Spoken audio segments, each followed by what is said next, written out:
Hi, this is Aisha Sarvi. Welcome to Conversations at Jazz. We're here with Muneeb. Muneeb's the CEO of many things and has sort of started several startups. We could call him a serial entrepreneur in Pakistan. Muneeb, thank you so much for being here today. Oh, thanks for reminding me. Bikea, where did the idea come from and where did the combination of the smartphone and the bike come from? Country is just not rich enough to have, tens of millions of cars. So if you're talking about mobility for transport and logistics and payments, ultimately, it has to be the bike. It's got to be the bike category, right?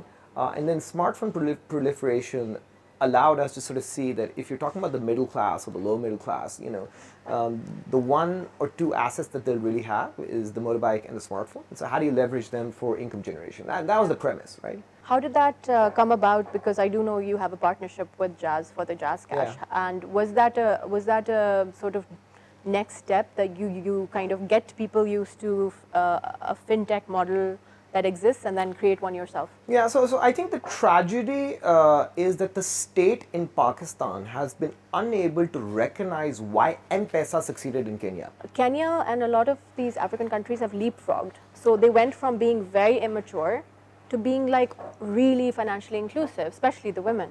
Yeah. How did that happen? I think the last stat I heard is 60% of all sort of like payments in now Kenya happen through these digital channels like M-Pesa, right? Yeah. And so the question is, why did that not happen in Pakistan? Today, all these payments, these money transfer payments, are facilitated by a retailer, right? And I think fundamentally, decision makers in Pakistan, particularly at the state level, did not recognize how to tax.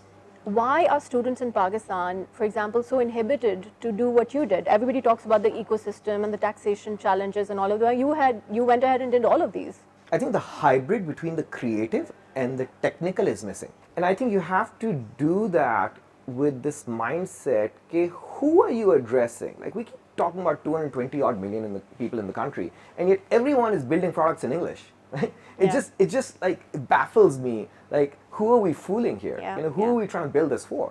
What are some of the innovations you created because you created for the people, like Daraz, for example? So I think from a user journey perspective, it's perhaps more been Bikea. Okay. In fact, today, if you look at Daraz is literally a clone of Lazada, which is again a clone of like the Alibaba sort of ecosystem, right? Which I think honestly is great on one side. So I think it's 70% great, but 30% terrible, because it's built from the mindset. It's English mostly, first of all. And it's built from the mindset of a country where like there are 6 to 7 bank accounts per user. Why is Pakistan so big on cash on delivery, and how can we fix that? So first, let's fix digital payments. Digital payments will be fixed by essentially making digital easier than cash. Lastly, if you had 3 wishes to change anything in Pakistan?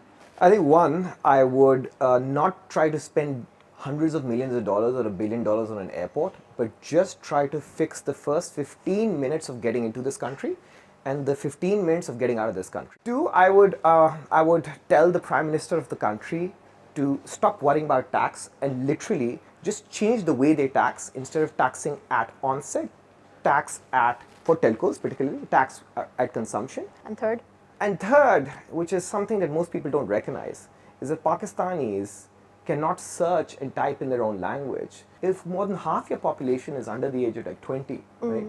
And the future of their education is going to be digital, and they can't search and type in their own language. That's a barrier that they're never going to overcome. So how do you fix it?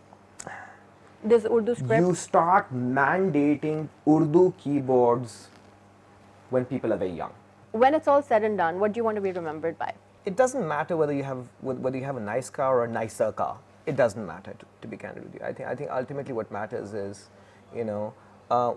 what have you left that has changed people's lives for a certain period of time. Of course, you may not be remembered after 100 years. Thank you so much, Muneeb, for talking to us, and thank you for being part of Conversations at Jazz. It was really nice talking to you. Yeah, great. Thanks. Take care. दुनिया को बता दो